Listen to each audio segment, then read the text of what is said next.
All right, so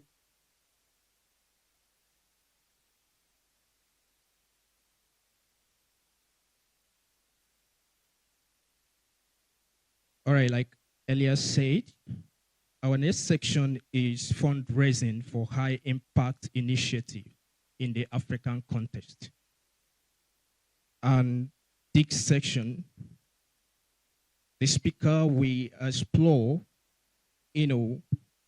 unique way on opportunities and challenges or practical strategies for securing support locally and internationally, building trust with donors and navigating funding landscapes while staying aligned with high impact goals, ideas for non-profit leaders, project founders, and aspiring fundraisers.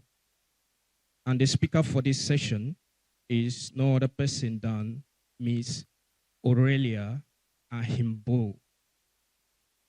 Okay, so Aurelia Adhiambo is a passionate animal welfare advocate who is working in the African animal welfare space in different capacities. As an advisor to the EA Animal Welfare Fund, she advises the fund managers on strategic funding opportunities. And for African animal welfare organizations, Aurelia is also the African lead at the Open Wing Alliance and the program coordinator at EVA International. She is keen and passionate on empowering animal welfare organizations to become more impactful in their work. There will be Q&A section after her talk, so feel free to send in your question via swap card. Just open the section on the app and tap the speech bubble. And if we don't get your questions answered, no worry, there will be Aurelia will be having her meetup coming up immediately after the talk. So having said that, please join me and welcome to the podium, Ms. Aurelia. Thank you.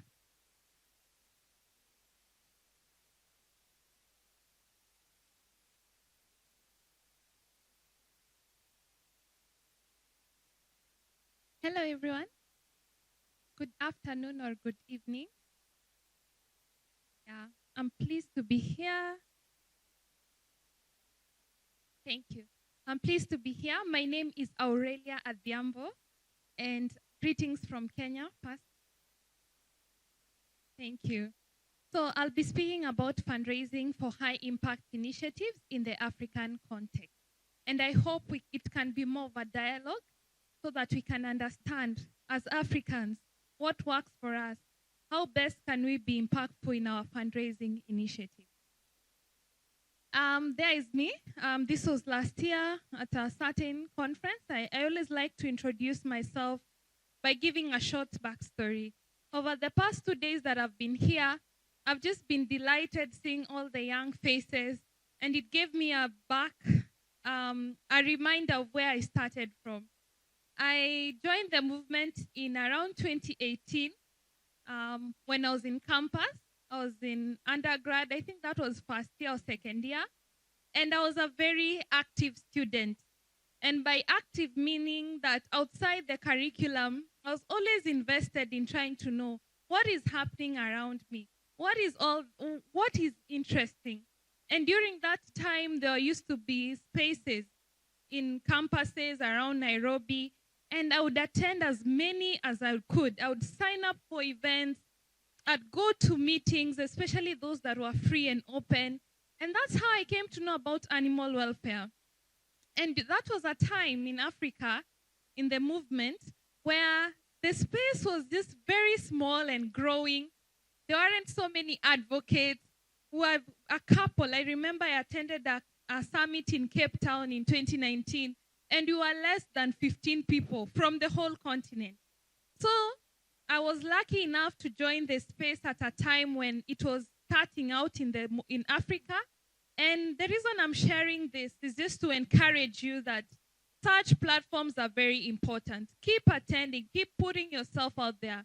Because for me, I wouldn't have known about the movement which eventually became my line of career, if I wasn't an active student who was always showing up, always being there, signing up, volunteering, and doing an amazing job.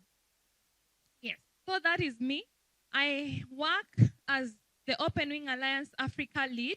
And in the Open Wing Alliance, we try to make companies do the right thing by incorporating animal welfare policies, and specifically what we call a cage-free commitment. So we work with companies and ask them to source cage-free eggs as opposed to eggs from caged hens. This is because cage-free eggs have higher welfare. At the EVA Summit, which is happening next week, and which I know many of you will attend, I'm the program coordinator, supporting with the program and the logistics, and I'm glad I'll be seeing you again next week in that capacity.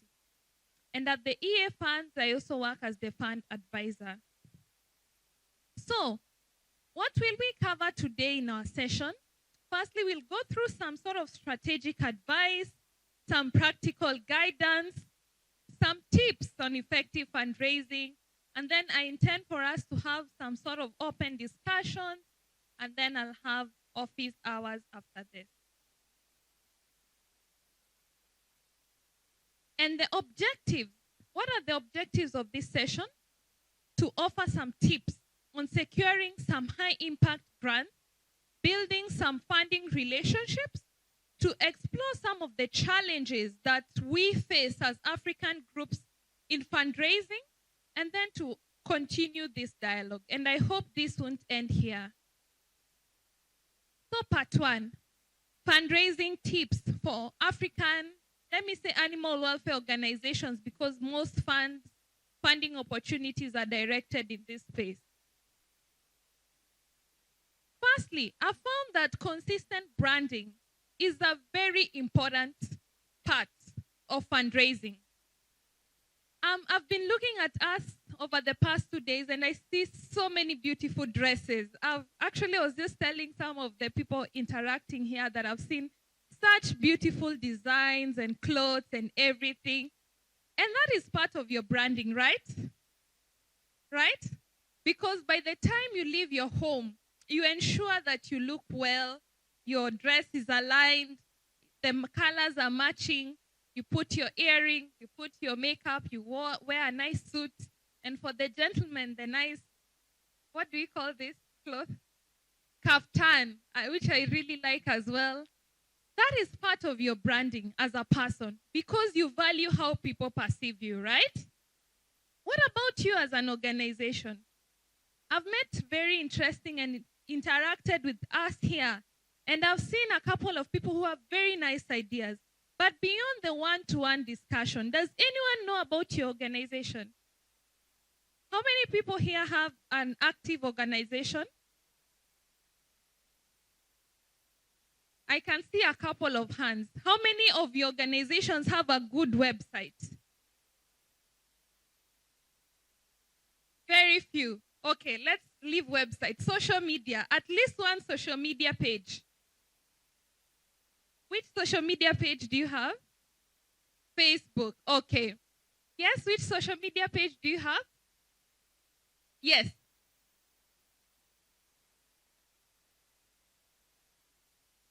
The whole social media, right? And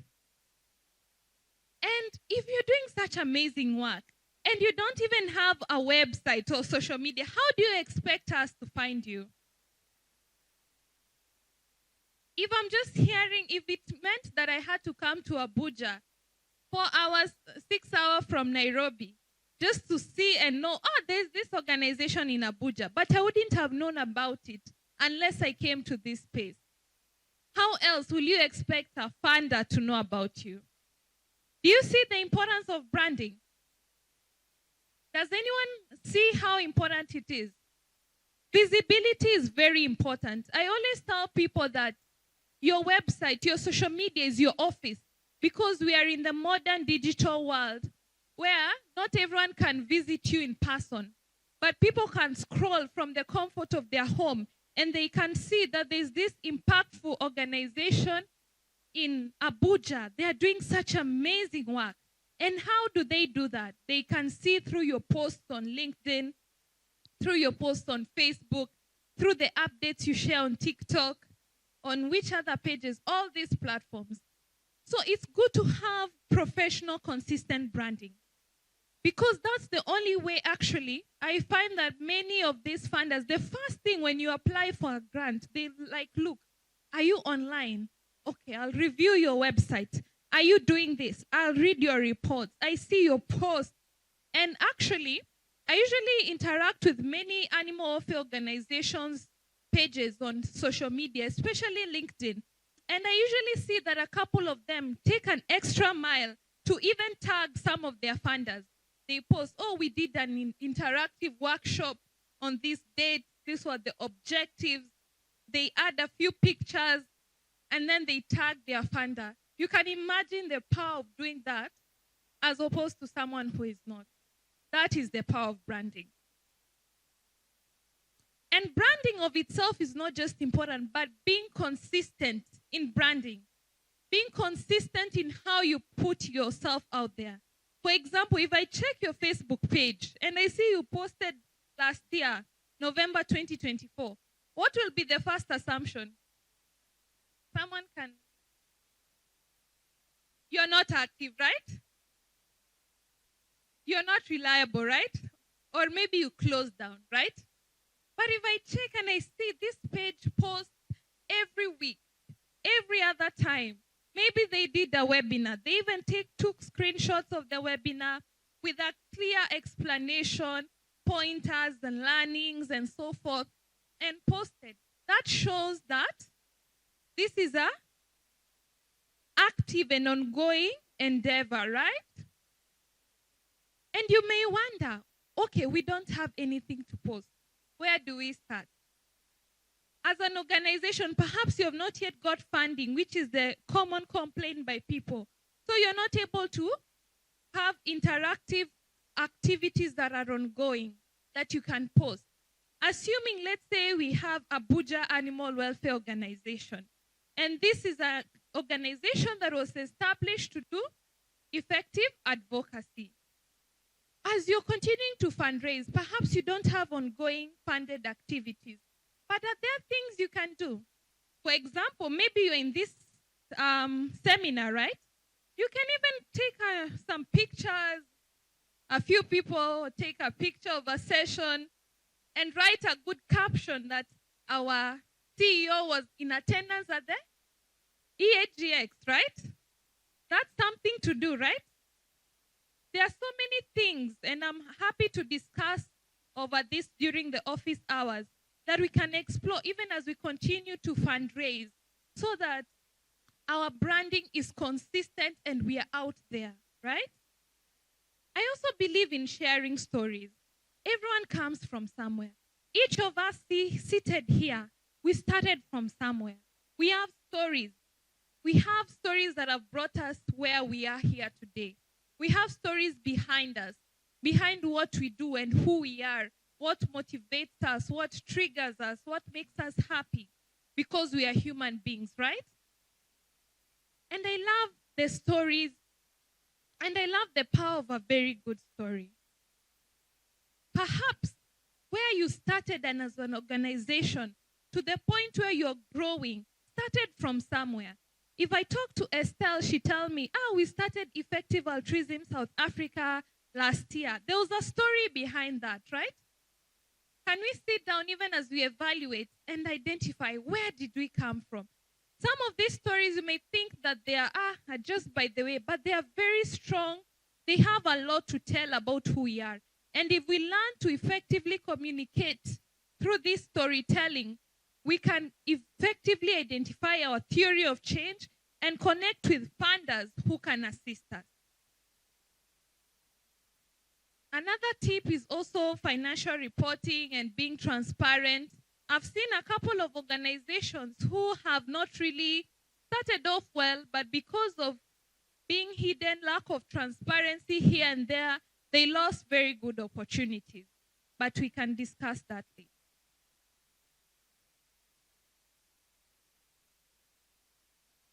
building strategic relationships. I've just talked about the fact that we are all storytellers. Many of the people who fund you are people, right? And they are people with their own motivations. They are people with their own stories. They're not just an ATM machine. They're not just somewhere you go and withdraw money. These are people who are decision makers, but at a higher capacity, who can provide funding to us and can help us grow and succeed in our work. Therefore, it's important to build strategic relationships. And you may ask me, Aurelia, how can I build strategic relationships, especially if I do not have access to a funder? Well, there are so many opportunities and ways you can do that. Through branding, the initial idea I shared, you can connect with many people virtually. They can see this is the work you're doing. Eventually, you'll start resonating with people who can see, or funders who can see the amazing work you're doing. It is important, and I'll highlight this towards my presentation as we continue, to even go to spaces where you can meet some of these people for a first time. For example, earlier this year, just 2 months ago, in May, we had the EVA Summit. And the EVA Summit, it was happening in the US. And one thing about the EVA Summit in the US, it had a grantee day. So this day, I saw many funders from America, most especially, and other countries pairing up and connecting with some of their grantees or potential grantees in different parts of the world. And that fascinated me because I was just thinking to myself, here is a unique opportunity for a funder and a potential grantee to connect. So it's important to put yourself out there. If you hear of events like that, if you hear of events like this one, where you can potentially connect with someone who can be a potential funder, it's important. And even beyond the space, and I'll highlight it later on, we need to think of other people who can fund us in our work. Perhaps there's a local foundation just here in the city, perhaps in your village, because there are so many foundations, right? There are so many even people, individuals within our society who are looking to fund, who are looking to do the right thing, to give. How can we start identifying some of these people? Can we start showing up, attending, for example, if there are charity events in our own communities? Can we show up and attend? If there are foundation gatherings, this would require a bit of homework on your end to sort of start researching and identifying some of these people. Can we start putting ourselves out there? Attending some of these events, it's very important. The same way you came here and you're listening to this talk, it's the same way when you expand, when you get out of your comfort zone and you're able to put yourself in such settings, you're able to meet potential funders and create relationships that can be able to assist you. If you're already an active grantee, can you take that tip of continuous updates, being right on track, reportings, check-ins, building trust? This is very important in maintaining relationships that can help us to get more funding in the future. Personalizing your outreach and understanding your funder priorities, which is something I intend to also continue speaking about. I've had a couple of people, or many, let me just say, so many, who've reached out to me, and they've told me, for example, Aurelia, I've been applying at the EA funds for years now, and they are not funding me at all. What is wrong? And then I asked them, what did you apply on? What was the last application you submitted? Then they send it to me, and I see someone applied for a project on something else that is not within the funder priority. Then I asked them, did you read their website? Did you check the EA website? Did you read it clearly to understand that EA can only fund, at the moment, cage-free corporate engagement work and perhaps something to do with fish welfare? Did you read that? And then they tell me, I did not see that. So you can imagine this person or these people did not take time to fully understand the funders' priority funding areas. And they made mistakes over and over again. by the time you identify the funder and you're about to apply submit your application, can you understand what is this funder funding? How can I tailor my work, my outreach, my application in a way that aligns with this interest area? Because ultimately, that is what will lead to better funding results. The title of my talk today is High Impact. You may wonder, what do I mean by high impact? In the ES space, high impact is an initiative that can cause greater good for the most or highest number of people, right? Okay, my time is up, so I'll continue. But you'll see that in the ES space, there's a huge focus, especially in animal welfare, a focus on cage-free corporate engagement work. So you'll find that many of the funders currently in animal welfare space want to fund ideas related to corporate engagement work, which I'm happy to discuss more in depth during my office hours. Another tip, let's leverage high impact networking opportunities. I remember talking to someone just a few minutes ago, and I was telling them, you know what, thank you for coming to this event next week. And this person was a bit worried about perhaps the funding and the fact that it's a bit costly and whatnot. And despite the fact that they've received a travel award, I could relate with them. But I asked them, can you think of this as an investment? Because you're going there, you're putting yourself in a space where you're meeting advocates, you're meeting potential funders, you're getting new ideas, you're being enlightened. By all means, that's a good thing. So I'd like to encourage you, put yourself out there. Go for these high-impact networking opportunities. Spend some time, even once every month, just scouring through which events can I go? Can I speak? Can I attend? Why do I want to go there? Because I want to be in a position where I'm learning, I'm networking, I'm growing, I'm identifying future opportunities that can help me.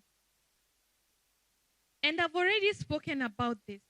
You'd find that, fortunately or unfortunately, in our space, especially in animal welfare, and I speak of animal welfare, you'd find that many funders are keen on supporting corporate campaigns and policy change, and to a smaller extent, movement building. In this case, knowing this, can we align ourselves with this? If it means one keen project of our organization should focus on corporate campaigns, then that's a good idea, especially in a country, for example, as big as Nigeria, where there are so many hens, such high consumption of eggs, and the potential impact of these campaigns and cage-free advocacy would be massive for the chickens in this country. So can we do that? And then another idea is thinking outside the box. One of our greatest pitfalls is that we are following a sort of like pattern. Oh, we only know the one funder is EA funds. We are all sticking to EA funds. We only know one funder is ACE grant. We only focus on ACE grant. We only know one funder is Craigslist. We only focus on Craigslist. We only know one funder is open philanthropy. We are only focusing on open philanthropy. But as I was saying, even within our communities, there are so many companies that have a CSR arm, right? Right? Think of, let's say, even the company that manufactures the malt drinks we were taking over lunch. That's a very nice vegan drink, right? Can we engage them? Perhaps reach out with a proposal for a CSR initiative, one that they can support. Do you think that is possible? How many people believe it's possible? Can we think of foundations, even within our communities, that we can engage? Do you know many of us think that to receive funding means I've received $10,000 in my account? But that can be as simple as perhaps receiving even, let's say, some charitable goods, some support. Perhaps you've received this hall for free. Perhaps you've received some support in kind from volunteers. All these are efforts that can keep the momentum of the work we are doing to continue, right? What do you think? So we must think outside the box.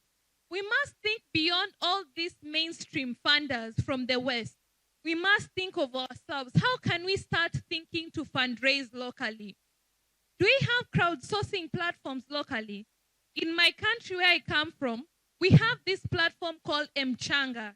And Mchanga is where people donate through mobile money.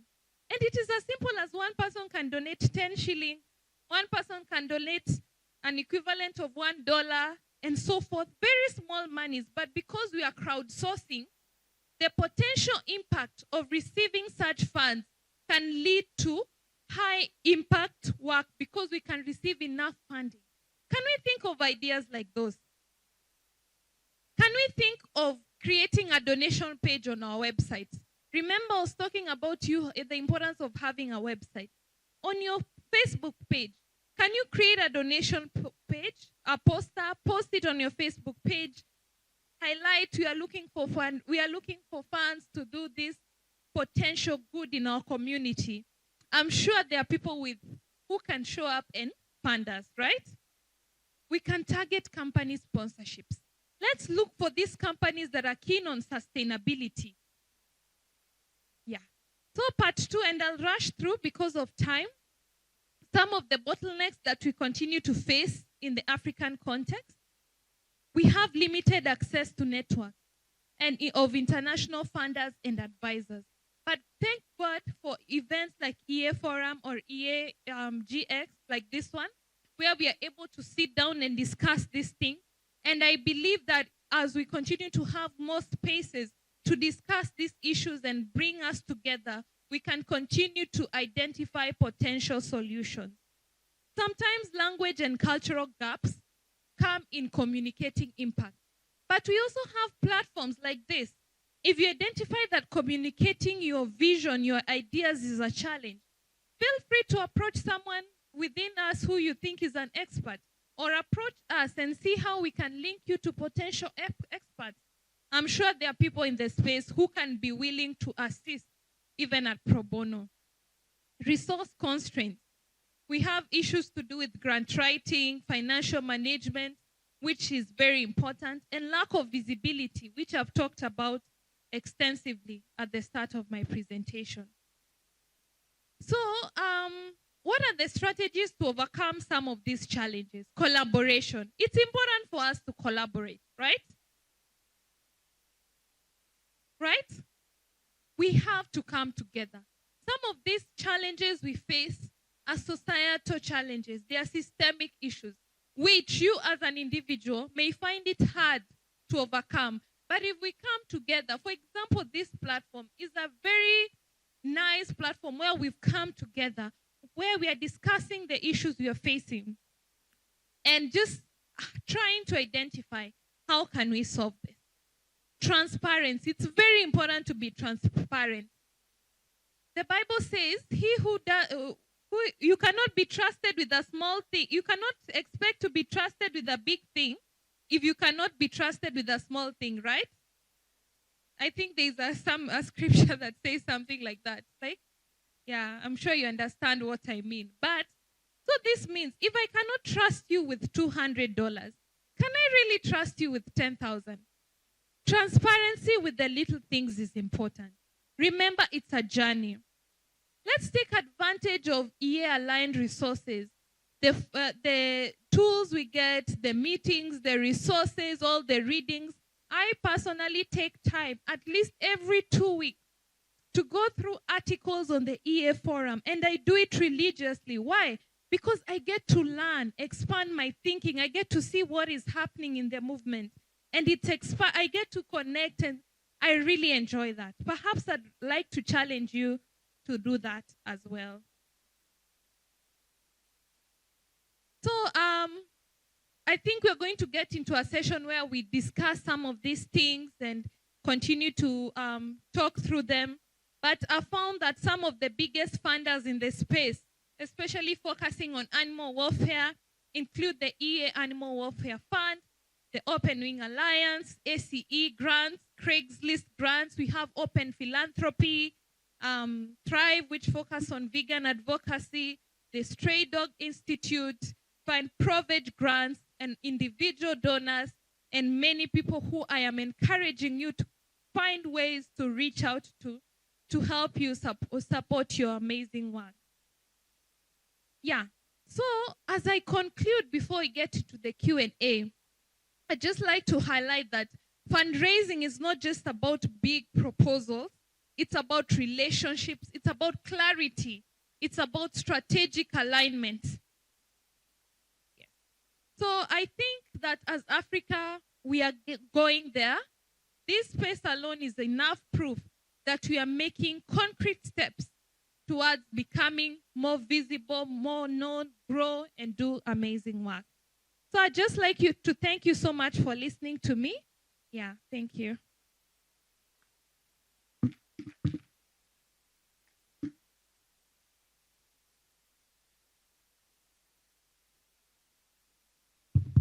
All right, please, can we just clap our hands again for Aurelia? Okay, now we'll just head straight to the Q&A. But before then, I just wanted to say that if you didn't pick out anything from what she said, probably what stood out for me is that donors are your long-term partners, they are not your ATM machines. I think that sounds really fascinating. So we just quickly head to the Q&A question. First, while I was reading your bio, I noticed that you are an advisor to EA Animal Welfare Fund. And I'm kind of curious to ask you, like, what are the shortfalls that maybe some African applicants experience in terms of maybe getting or scaling through funding within the EA Animal Fund? Okay, thank you. That's a very good question. One shortfall I've seen is that many people do not really fully align with the funding priorities of the EA Animal Welfare Fund. The EA Animal Welfare Fund, especially with regards to animal welfare in the African space, is very keen on cage-free corporate engagement work. So that means work that deals with chicken welfare, and more specifically, corporate engagement. This means engaging companies to create policies relating to animal welfare pertaining to chickens. I know that can be a bit confusing, but I'm happy to explain more. So a big pitfall is that many of applicants do not really align themselves and their proposals with this funding priority area. And the thing is that any funder always, most of the time, highlights the areas that they want to fund. So it is up to us to ensure that whatever we are asking for is in alignment with what they are willing to fund. A second pitfall is also in relation to the proposals. Many of us do not take time to really tailor or create a proposal that is authentic to us, and also one that is clear, that communicates clearly and aptly about the work that is to be funded, and also what we need. So taking time on our proposals, sometimes even engaging the services of an expert grant writer comes in very handy, so that we create proposals that are professional and well written. Another area is that and the challenge I've seen, which is the biggest challenge, is that after this talk, someone like, let's say, Ayobami decides tomorrow I'm going to create an organization. Then they create an organization, Ayobami Animal Welfare Organization. Then the following day, they apply for funds and expect to be funded. Can anyone tell me where you can receive money so easily, so fast? Unfortunately, it doesn't work like that. There's still a lot that we have to do. We have to create a foundation. If you're indeed passionate about the work you're intending to do, you should be starting from somewhere. For example, touching on corporate engagement work, you should have started by even, like, let's say, trying to communicate with companies and so forth, showing that you've done some progress on your end. But if you come to me, apply, you are registered yesterday, you don't even have a website, I don't see your track record, I don't see who you are in the movement, perhaps I don't see your history, then any rational person would ask themselves questions. Is this person authentic? Is this a real person? Is this person trustworthy? But if I have a background, a foundation, I have done this work, like someone like Sunday, I met with him in 2022 somewhere in Animal Warfare Conference in Botswana. I can attest to the quality of his work, right? Because this is someone who's worked for years and done amazing work.